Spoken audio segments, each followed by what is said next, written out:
اللہ ताला इस आयत में कहता है, सूरह यूनुस की आयत नंबर 6 है कि बिलाशुबा रात और दिन के यके बाद दिगरे आने में, यानी अल्टरनेटली जो डे और नाइट आते हैं, और अल्लाह ताला ने जो कुछ आसमान और ज़मीन में पैदा किया है इन सब में आयात है।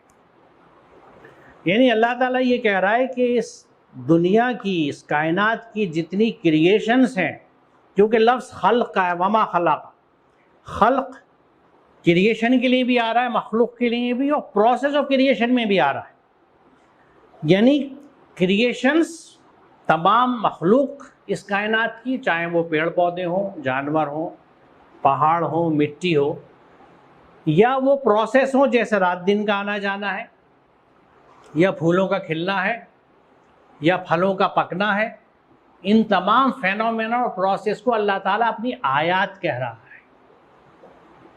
आयत कहते हैं साइन को, निशानी को। यहाँ एक बात, ये बात समझ लीजिएगा कि अल्लाह ताला जब कायनात की हर चीज़ को आयत कह रहा है तो हम ये कह सकते हैं कि अल्लाह ताला की आयत दो किस्म की हैं, कुछ अल्फाज की शक्ल में जो कुरान में मौजूद हैं, और कुछ तख्लीक़ात की शक्ल में जो कायनात में मौजूद है। यानी एक कुरान वो है जो हमारे पास किताब की शक्ल में मौजूद है, और एक कुरान ये पूरी कायनात है जिसमें अल्लाह ताला की आयत बिखरी हुई है, फैली हुई है। आयत के ताल्लुक़ से यहाँ ये वज़ाहत ज़रूरी है कि आयत है कि आयत किसको कहा जाता है। आयत ज़ाहिरी अलामत या निशानी को कहते हैं, यानी कोई साइन, SIGN, साइन, निशानी, मार्कर। चुनांचे रास्ते के निशानात को आयत कहते हैं, यानी जो माइल स्टोन्स होते हैं। जब आप कहीं सड़क पे ट्रैवल करते हैं, सफ़र करते हैं, तो माइल स्टोन आपने देखे होंगे जिसको संग मील भी कहा जाता है, रास्ते का पत्थर भी कहते हैं, बिल्कुल सादा सी उर्दू में। उसमें फासला लिखा होता है। मान लीजिए अगर आप